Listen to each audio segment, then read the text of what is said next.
ঈশ্বরদী উপজেলা কম্পাউন্ডে একটি কুকুরের ৮টা ছানাকে পানিতে ডুবিয়ে হত্যার একটা বিষয় ব্যাপক ভাইরাল হয়। পত্রিকার মাধ্যমে বা বিভিন্ন মিডিয়ার মাধ্যমে আমরা সবাই জানতে পারি। এই বিষয়টি নিয়ে আমরা তদন্ত শুরু করি। এরই মধ্যে উপজেলা প্রাণী সম্পদ কর্মকর্তা মোসাম্মদ আকলিমা খাতুন উনি বাদী হয়ে এই বিষয়টা মামলা করেন। মামলা রুজু হওয়ার সাথে সাথে আমরা যার নামে একজন আসামি নিশি খাতুন বা নিশি রহমান, তাকে আমরা অ্যারেস্ট করি। আমরা প্রাথমিক তদন্তে জানতে পারি যে উক্ত কুকুর ৮টি ছানা প্রসব করে। এই ৮টি ছানার ডাক চিৎকারে তিনি অতিষ্ঠ হয়ে একটি বস্তায় ভরে কুকুরগুলোকে, তার বক্তব্য মতে তিনি একটা গাছের নিচে রেখেছিলেন। পরে কে বা কাহারা সেই কুকুরের ছানাগুলোকে পুকুরের মধ্যে ফেলে দেয়।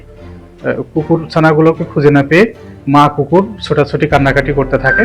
তখন উপজেলা প্রাঙ্গণে যারা অন্যান্য কর্মকর্তা কর্মচারী আছেন তারা বাচ্চাগুলো সন্ধান করে। অনুসন্ধানের এক পর্যায়ে যখন নিশি বেগমকে এবং তার স্বামীকে জিজ্ঞাসা করা হয় কুকুর ছানাগুলো কোথায় আছে, তারা জানেন না বলে জানান। কিন্তু তাদের একমাত্র পুত্র, তাদের পুত্র আফান, তাদের পুত্রের নাম আফান, তিনি বলে যে আমার মা। নারী রাস্তার একমাত্র নাম ফেমিকন, যেন কাশফুলের নরম ছোঁয়া।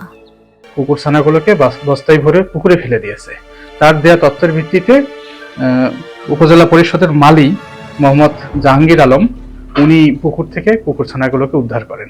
এ থেকে আমরা ধরে নিতে পারি যে মূলত ওই উক্ত নারী নিশি রহমান তিনি এই হত্যাকাণ্ডের সাথে জড়িত থাকতে পারেন। আমরা বিষয়টি তদন্ত করছি। তদন্ত শেষ হলে আমরা পূর্ণ বিষয়টি আপনাদেরকে জানাতে পারবো। রুজু হওয়ার সাথে সাথে আমরা একটা আভিযানিক টিম তাকে অ্যারেস্ট করার জন্য মাঠে নামাই।